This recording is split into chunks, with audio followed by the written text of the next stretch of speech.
পৃথিবীতে কিভাবে প্রাণ এলো, হয় মনে মনে নয়তো প্রকাশ্যে।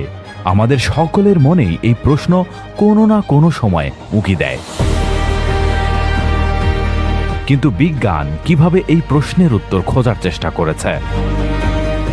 একসময় পৃথিবী ছিল শুধুই তপ্ত লাভা আর ধূলিকণার এক গোলক, যেখানে প্রাণ ছিল এক অসম্ভব কল্পনা। কিন্তু তারপর শুরু হলো এক অবিশ্বাস্য রূপান্তর। সমুদ্রের তলদেশের রাসায়নিক বিক্রিয়া থেকে কিভাবে রূপান্তরিত হয়েছিল প্রথম এককোষী ব্যাকটেরিয়া, আর তারপর বিভাজিত হতে হতে এই বিশাল প্রাণী জগৎ।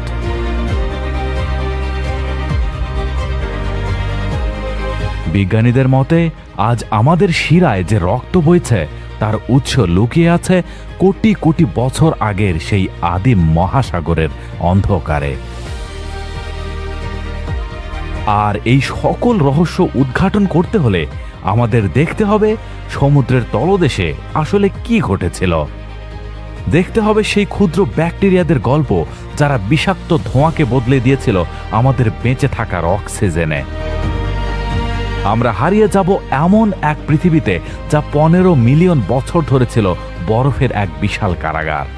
সাক্ষী হব সেই মাহেন্দ্রক্ষণের, যখন প্রথম কোনো সাহসী মাছ সমুদ্র ছেড়ে ডাঙায় পা রেখেছিল। আমাদের চোখের সামনে দিয়ে হেঁটে যাবে ঈগলের সমান বড় ফড়িং আর নেকড়ের সমান বড় বিচ্ছু।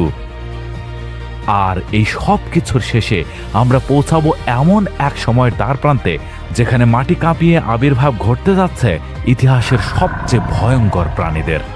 কসমিক অ্যাডভেঞ্চারের দ্বিতীয় এপিসোডে আপনাদের স্বাগতম।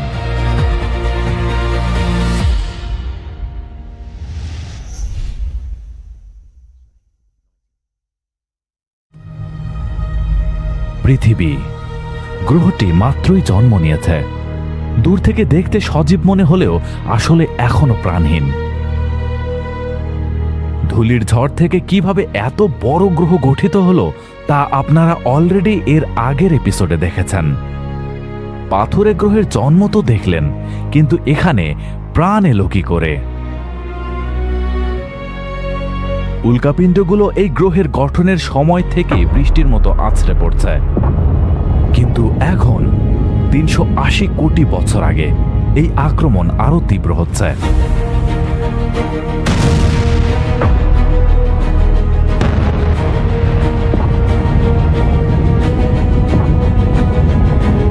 তারা আগেই গ্রহে পানি নিয়ে এসেছে, কিন্তু তারা সাথে করে আরো কিছু বহন করে আনছে, জীবনের বীজ। দেখুন, উল্কাপিণ্ডগুলো গলে যাচ্ছে, তারা কার্বন বহন করে আনছে। আদিম প্রোটিন, মহাকাশ থেকে আসা অ্যামিনো অ্যাসিডগুলো মহাসাগরের একদম তলদেশে পৌঁছে যাচ্ছে।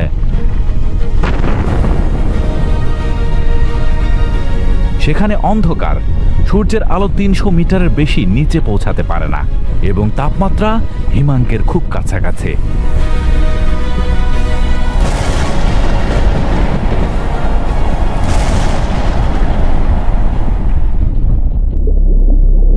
এটি নিশ্চয় কোনো মরীচিকা, পানির নিচে ধোঁয়া নির্গতকারী স্তূপের একটি শহর। এটি ধোঁয়া নয়, এটি এক ধরনের গরম তরল। সমুদ্রের পানি ভূত্বকের ফাটল দিয়ে পৃথিবীর ভেতরে প্রবেশ করেছে এবং যাওয়ার পথে উত্তপ্ত হয়ে খনিজ ও গ্যাস সংগ্রহ করেছে। এই শক্তিশালী মিশ্রণটি আবার মহাসাগরে ফিরে আসছে এবং এই টাওয়ারগুলো তৈরি করছে। এর সাথে যোগ হয়েছে উল্কাপিণ্ড থেকে আসা সেই সব খনিজ এবং রাসায়নিক। আমাদের চারপাশের এই পানি এখন একটি রাসায়নিক স্যুপে পরিণত হচ্ছে।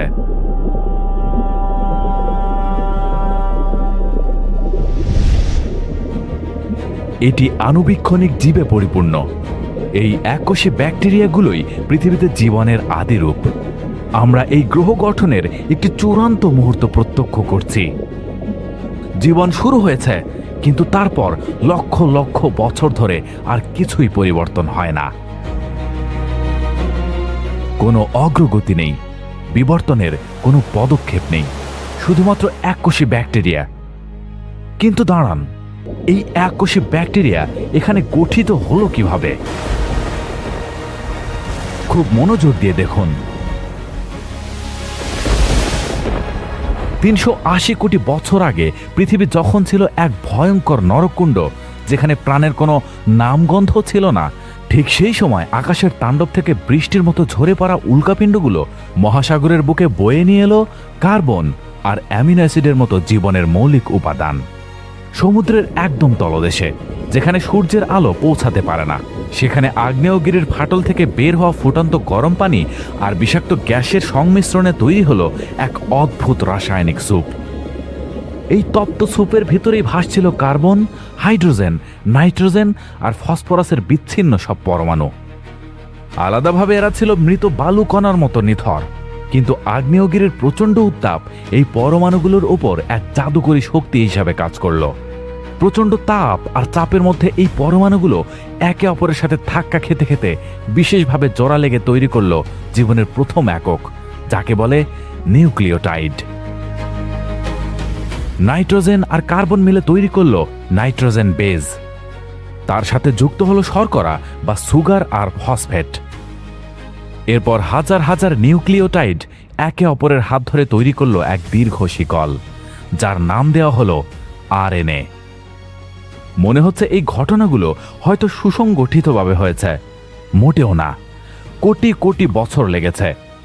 নিউক্লিওটাইডের শিকল কিন্তু এমনি এমনি বা একদিনেই তৈরি হয়নি। সহজভাবে বলতে পারেন এটা একটা ধাক্কাধাক্কির বা আকর্ষণের ফল। কিন্তু এই উপাদানগুলো কেন একে অপরের সাথে মিশল বা যুক্ত হলো? পরমাণুর কেন্দ্রে থাকে পজিটিভ চার্জ আর বাইরে ঘোরে নেগেটিভ চার্জ। যেমন চুম্বকের তো জীবন নেই, তবুও এর এক অদ্ভুত ক্ষমতা আছে আকর্ষণ বা বিকর্ষণ করার।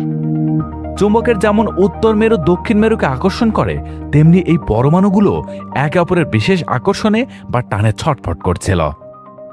সমুদ্রের তলদেশের সেই প্রচণ্ড তাপ আর চাপ ছিল আসল জাদুকর। এই তাপ পরমাণুগুলোকে প্রচণ্ড গতিতে একে অপরের গায়ে আছড়ে ফেলল। যখনই তারা যথেষ্ট কাছে চলে এলো, তখনই চুম্বকের মতো একে অপরের সাথে জোড়া লেগে গেল। এটা কোটি কোটি বছর ধরে হয়েছে। হ্যাঁ, বিজ্ঞান এমনটাই বলছে। একটা সহজ উদাহরণের মাধ্যমে বোঝার চেষ্টা করা যাক। ধরুন আপনার কাছে একটি ঝুড়ি ভর্তি কয়েক হাজার প্লাস্টিকের ব্লক আছে, যেগুলোর প্রতিটির গায়ে ইংরেজি বর্ণমালার এক একটি অক্ষর লেখা। আপনি ঝুড়িটি জোরে ঝাঁকিয়ে মেঝের ওপর সব অক্ষর ছড়িয়ে দিলেন। প্রথমবার বা 100 বার বা 1000 বার চেষ্টা করলে দেখা যাবে অক্ষরগুলো মেঝেতে সব এলোমেলো হয়ে পড়ে আছে, যাতে তেমন কোনো অর্থ নেই। কিন্তু আপনি যদি এই একই কাজ কোটি কোটি বছর ধরে প্রতিদিন কয়েক লাখ বার করতে থাকেন, তবে একদিন হঠাৎ দেখবেন মেঝেতে পড়ে থাকা কয়েকশো অক্ষরের ভিড়ে অন্তত 4-5টি অক্ষর মিলে একটি অর্থপূর্ণ শব্দ তৈরি হয়ে গেছে, যেমন লাভ বা স্কাই। আরএনএর জন্মটাও ছিল ঠিক তেমন। অসংখ্য অণু পরমাণু কোটি কোটি বছর ধরে একে অপরের সাথে ধাক্কা খেতে খেতে একদিন একটি অর্থপূর্ণ নকশা বা কোড তৈরি করে ফেলল। আর এই কোড হুবহু নিজের নকল বা কপি বানাতে শুরু করে। আলাদা অবস্থায় এগুলো ছিল নিছক পরমাণু, তবে সুন্দর বিন্যাসে এটি হয়ে উঠল প্রাণের বীজ। আরএনএ ছিল শিকলের এক পাশ এবং সহজে ভেঙে যেত, তাই এটি আরও সুসংগঠিত হয়ে গঠন করল দুই পাশে পেঁচানো শক্ত মইয়ের মতো গঠন। হ্যাঁ, এটাই ডিএনএ। কিন্তু অস্থিতিশীল পরিবেশে এরা বারবার বিচ্ছিন্ন হয়ে যাচ্ছিল। এটা অনেক বিশদ একটা বিষয়। এই অল্প সময়ে আমরা এর থেকে আরও গভীরে প্রবেশ করতে পারছি না, কারণ আমাদের আরও সামনে এগোতে হবে। দ্রুত যেতে হবে সেই ডাইনোসরের সময় পর্যন্ত। যাই হোক, এই ডিএনএকে কোষে রূপান্তর করতে একটি ঘর দরকার, যেখান থেকে তারা বিচ্ছিন্ন হবে না, বরং বড় হতে থাকবে। সমুদ্রের তলদেশের প্রচণ্ড তাপ আর চাপে কার্বন আর হাইড্রোজেন পরমাণুগুলো যখন লম্বা শিকলের মতো জোড়া লাগে, তখন তারা ফ্যাটি অ্যাসিড তৈরি করে। তেলের ফোঁটা যেমন পানির সাথে মেশে না, বরং ছোট গোল গোল বল তৈরি করে ভেসে থাকে, এই চর্বিগুলো ঠিক সেভাবেই ছোট ছোট বুদবুদ বা ঘর তৈরি করেছিল। ডিএনএ এই ফ্যাটি অ্যাসিডে আশ্রয় নেওয়া শুরু করলো। এই ফ্যাটি অ্যাসিড যখন ডিএনএ ঘিরে ধরা শুরু করলো, তখনই মহাবিশ্বের ইতিহাসে ঘটে গেল সেই শ্রেষ্ঠ মহাবিস্ময়। কিন্তু শুধু ঘর হলেই তো হবে না, ঘর চালানোর জন্য দরকার দক্ষ শ্রমিক। ডিএনএ তার চারপাশের সেই রাসায়নিক স্যুপ থেকে টেনে নিল ভাসমান অ্যামিনো অ্যাসিডগুলোকে। ডিএনএর ভেতরে গঠন হওয়া সংকেত অনুযায়ী এই অ্যামিনো অ্যাসিডগুলো একে অপরের সাথে বিশেষভাবে জড়া লেগে তৈরি করল এক অদ্ভুত জাদুকরী অণু, যাকে আমরা বলি প্রোটিন। এই প্রোটিনগুলোই ছিল কোষের আসল চালিকা শক্তি। কেউ মেরামত করল ফ্যাটি অ্যাসিডের দেয়াল, কেউ বাইরের জগৎ থেকে টেনে আনলো শক্তি, আবার কেউ ব্যস্ত হয়ে পড়ল ডিএনএর হুবহু নকল বা কপি বানাতে। যখনই এই ডিএনএ, ফ্যাটি অ্যাসিড এবং প্রোটিন এই তিনজন একসাথে মিলে একটি দল হিসেবে কাজ শুরু করলো, তখনই এটি নড়াচড়া শুরু করলো এবং আমরা একে নাম দিলাম সেই এককোষী ব্যাকটেরিয়া। বিজ্ঞান অনুযায়ী আপনারা যদি প্রাণের উৎপত্তি সম্পর্কে আরও ভালোভাবে জানতে চান, তবে এই বিষয়গুলো পড়তে পারেন: অ্যাবায়োজেনেসিস, molecular biology, organic chemistry, sell biology. এই তো জন্ম নিল পৃথিবীর প্রথম জীবিত সন্তান, একটি এককোষী ব্যাকটেরিয়া। এটি ছিল সজীব, যা নড়তে পারত এবং চারপাশের রাসায়নিক স্যুপ থেকে পুষ্টি সংগ্রহ করে শক্তি তৈরি করতে পারত। প্রাণের এই জয়যাত্রাকে টিকিয়ে রাখতে এই ব্যাকটেরিয়াটি তার ভেতরের মাস্টার কোডটি হুবহু কপি করে নিজের শরীরটাকে মাঝখান দিয়ে দুই ভাগে ভাগ করে ফেলল। একটি ব্যাকটেরিয়া থেকে তৈরি হলো দুটি নতুন জীবন্ত ব্যাকটেরিয়া। এভাবেই একটি থেকে দুটি, দুটি থেকে চারটি, এই পদ্ধতিতে কোটি কোটি বছর ধরে বংশবৃদ্ধি করে তারা পুরো মহাসাগরে নিজেদের রাজত্ব ছড়িয়ে দিল। আর এভাবেই পাথর আর মৃত রাসায়নিকের ভেতর থেকে শুরু হয়েছিল জীবনের এক অনন্ত মহাযাত্রা।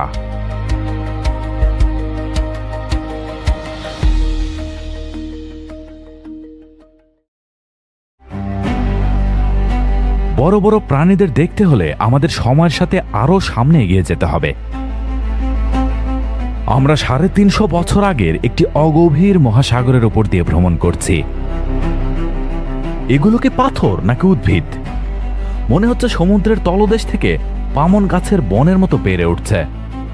প্রতিটি হলো জীবন্ত ব্যাকটেরিয়ার পাহাড়, এক একটি কলোনি, যাদের বলা হয় স্ট্রোমাটোলাইট। যেন জাদুর মতো এই ব্যাকটেরিয়াগুলো সূর্যালোককে খাদ্যে রূপান্তরিত করছে। এই প্রক্রিয়াটিকে বলা হয় সালোক সংশ্লেষণ। এটি সূর্যের শক্তি ব্যবহার করে কার্বন ডাই অক্সাইড এবং পানিকে গ্লুকোজে পরিণত করে, যা শর্করার একটি সাধারণ রূপ। এটি পৃথিবীতে তৈরি হওয়া প্রথম শর্করা। এই জাদুকরী রূপান্তর হতে একটি উপজাত গ্যাস নির্গত হয়, যার নাম অক্সিজেন। পানির নিচে স্ট্রোমাটোলাইটগুলো ধীরে ধীরে মহাসাগরকে অক্সিজেনে ভরিয়ে দিচ্ছে। এবং দেখুন, এটি পানির লোহার কণাগুলোকে মরিচায় রূপান্তরিত করছে। ঠিক যেমন চিনি বা লবণ পানিতে মিশে থাকে, তেমনি লোহার কণাও মিশেছিল। এটি সমুদ্রের তলদেশে জমা হয়ে লোহা সমৃদ্ধ শিলা তৈরি করছে। একদিন আমরা এগুলো দিয়েই সেতু, জাহাজ এবং আকাশচুম্বী দালান তৈরি করব। কিন্তু এই মুহূর্তে ঢেউয়ের উপরে অক্সিজেন বায়ুমণ্ডলকে বদলে দিচ্ছে। এই স্ট্রোমাটোলাইটগুলো পৃথিবীর জীবনের জন্য সবচেয়ে গুরুত্বপূর্ণ উপাদান তৈরি করছে।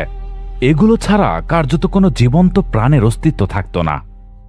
আমরা যখন পরবর্তী শ্বাস নেব, তা সম্ভব হবে এই প্রাচীন ব্যাকটেরিয়ার কলোনিগুলোর কারণেই। পরবর্তী 2 বিলিয়ন বছর ধরে অক্সিজেনের মাত্রা বাড়তেই থাকে। গ্রহের ঘূর্ণন ধীর হওয়ার সাথে সাথে দিনগুলো আরো লম্বা হতে থাকে। এখন দিনগুলো অন্তত 16 ঘন্টা স্থায়ী। 150 কোটি বছর আগে, গ্রহের জন্মের প্রায় 300 কোটি বছর পর, এবং এখনো কোনো জটিল জীবন নেই, কোনো উদ্ভিদ নেই, ডাইনোসর নেই, কোনো মানুষ নেই। কিন্তু পৃথিবীর এমন কিছু আছে যা অন্য কোনো গ্রহের নেই, সবকিছু বদলে দেওয়ার মতো একটি শক্তি। আমাদের গ্রহ একটি সুন্দর নীল বল, যার মাঝে মাঝে আগ্নেয় দ্বীপ রয়েছে এবং রয়েছে আদিম জীবনের আবাসস্থল। কিন্তু 150 কোটি বছর আগে এমন কিছু পরিবর্তন ঘটছে যা পৃথিবীর জীবনকে এক অনন্য উচ্চতায় নিয়ে যাবে। পৃথিবীর গভীরের প্রচণ্ড উত্তাপে ভূত্বক বিশাল সব প্লেটে ভাগ হয়ে নড়তে শুরু করল। এভাবে গড়ে উঠল মহামহাদেশ রোডিনিয়া। কিন্তু তারপর এই শান্ত পৃথিবী হঠাৎ উত্তাল হয়ে উঠল। রোডিনিয়া ভেঙে টুকরো টুকরো হতে শুরু করল। শুরু হলো এক মহাবিপর্যয়। আগ্নেয়গিরির ধোঁয়ায় তৈরি অ্যাসিড বৃষ্টি শিলাগুলোতে প্রচুর কার্বন আটকে ফেলল। বায়ুমণ্ডলে কার্বন কমে যাওয়ায় পৃথিবী তার তাপ ধরে রাখার ক্ষমতা হারালো। তাপমাত্রা নেমে গেল -50 ডিগ্রিতে। 3 কিলোমিটার পুরো বরফের চাদরে ঢাকা পড়ে পুরো গ্রহ হয়ে উঠল এক বিশাল তুষার গোলক। দীর্ঘ 15 মিলিয়ন বছর পৃথিবী ছিল এক হিমায়িত কারাগার। কিন্তু এই কারাগারও চিরস্থায়ী ছিল না। বরফের নিচ থেকে আগ্নেয়গিরিগুলো অনবরত কার্বন ডাই অক্সাইড পাম্প করতে লাগলো। যেহেতু সব পাথর বরফে ঢাকা, তাই গ্যাস শোষণ করার কোনো পথ ছিল না। ফলে কার্বন বায়ুমণ্ডলে জমে পৃথিবীকে আবার উত্তপ্ত করতে শুরু করলো। শুরু হলো বরফ গলার এক রোমাঞ্চকর প্রক্রিয়া।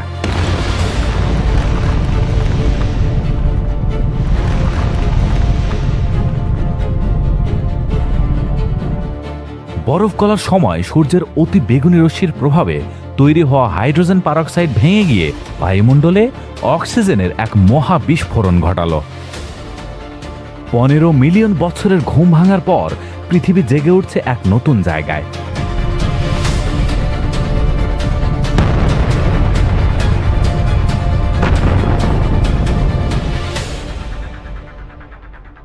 এখন 600 মিলিয়ন বছর আগে, এবং দিনগুলো এখন প্রায় 22 ঘন্টা দীর্ঘ। এর সাথে প্রচুর পানি যুক্ত হয়ে জীবনের জন্য এক উপযুক্ত পরিবেশ তৈরি হয়েছে। গ্রহটি জমে যাওয়ার আগে আদিম ব্যাকটেরিয়া মহাসাগরে জন্ম নিয়েছিল, কিন্তু তারা কি মানব ইতিহাসের চেয়ে 75 গুণ দীর্ঘ একটি তুষারযুগ কাটিয়ে বেঁচে থাকতে পারত? স্থলে তো সম্ভব নয়। আমাদের উচিত হবে তাদের মহাসাগরে খোঁজা।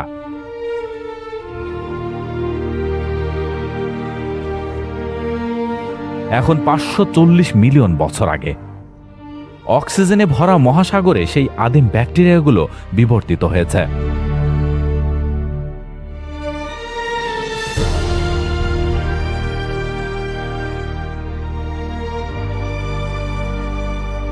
মুষ্টিমেয় কিছু নিশ্চয়ই সেই প্রচণ্ড ঠান্ডাতে টিকেছিল। এখন সর্বত্র উদ্ভিদ দেখা যাচ্ছে, এবং আরও কিছু। মনে হচ্ছে এক ধরনের বর্মধারী স্লাগ। এদের বলা হয় উইওয়াক্সিয়া। এরা নতুন প্রজন্মের জটিল বহুকোষী জীব। অক্সিজেনের বর্ধিত মাত্রা প্রাণীদের বড় হতে এবং হাড়ের কঙ্কাল তৈরি করতে সাহায্য করছে।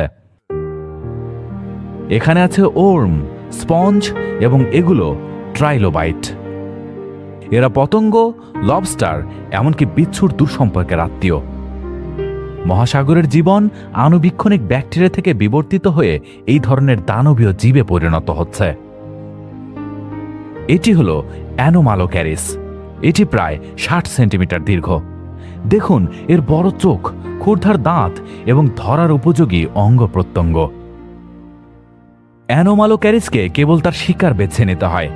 ট্রাইলোবাইটটি নিজেকে রক্ষা করতে পারছে না, তার নরম পেটটি অরক্ষিত। এগুলো হলো পিকায়া। এরা মাত্র কয়েক সেন্টিমিটার দীর্ঘ, কিন্তু এদের শরীরে হয়তো ইতিহাসের প্রথম মেরুদণ্ড আছে। লক্ষ লক্ষ বছর ধরে এই সাধারণ কাঠামোটি সেই মেরুদণ্ডে পরিণত হবে, যা আমাদের সোজা হয়ে দাঁড়াতে সাহায্য করে। মহাসাগরের গভীরের প্রাণীগুলো কেন এত অদ্ভুত আর বড় হয়? মহাসাগরের এই অবিশ্বাস্য প্রাণীদের নিয়ে আমাদের এই ভিডিওটি দেখতে পারেন। আমরা মহাসাগরে গিয়েছিলাম জীবন ধ্বংসপ্রাপ্ত অবস্থায় দেখার অপেক্ষায়, কিন্তু তার পরিবর্তে আমরা জীবনে ভরপুর এক জগৎ পেলাম, যেখানে ট্রাইলোবাইটরা খাবার খুঁজছে এবং দানবেরা ঘুরে বেড়াচ্ছে।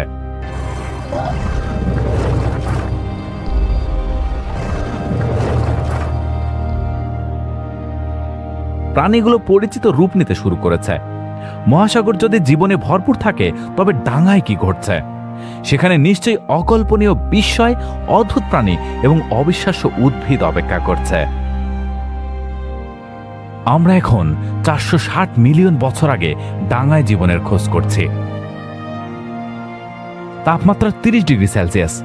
অক্সিজেনের মাত্রা বর্তমানে আমাদের নিঃশ্বাস নেওয়া মাত্রার কাছাকাছি। স্থলভাগ গাছপালা এবং প্রাণীতে ঢাকা থাকার কথা, কিন্তু শৈবালের কিছু অংশ ছাড়া এখানে তেমন কিছুই নেই।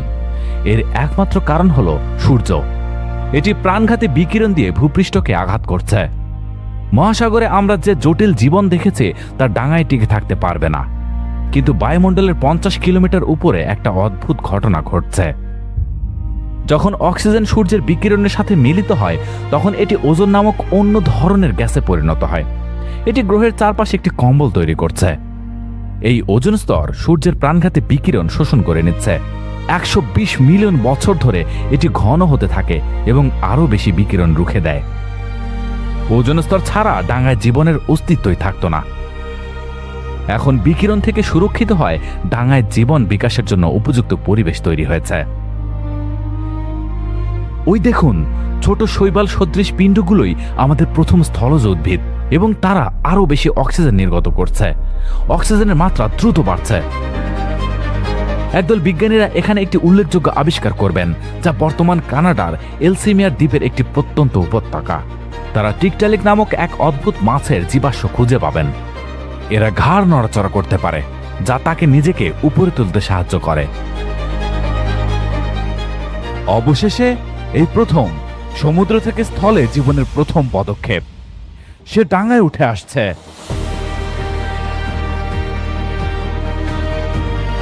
এটি তার পাখনাগুলো ব্যবহার করছে পায়ের মতো এবং পানি থেকে বাইরে বেরিয়ে আসছে। 15 মিলিয়ন বছর ধরে এই প্রাণীগুলো, যাদের টেট্রাপড বলা হয়, তারা বিবর্তিত হচ্ছে। তাদের অঙ্গ প্রত্যঙ্গ আরও শক্তিশালী হচ্ছে এবং তারা পানির বাইরে বেশি সময় কাটাচ্ছে।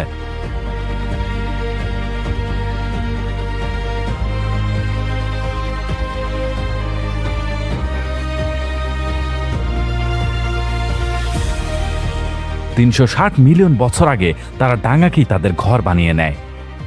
এই ধরনের প্রাণী থেকেই সমস্ত চতুষ্পদ মেরুদণ্ডী প্রাণী বিবর্তিত হবে। ডাইনোসর, পাখি, স্তন্যপায়ী এবং অবশেষে আপনি ও আমি। পরবর্তী এপিসোডে আমরা দেখতে চলেছি ডাইনোসররা কিভাবে এলো, কিভাবে পৃথিবী রাজ করলো, আবার ধ্বংস হয়ে গেল, আর তারপরেই দেখব আমরা মানুষেরা কিভাবে এলাম।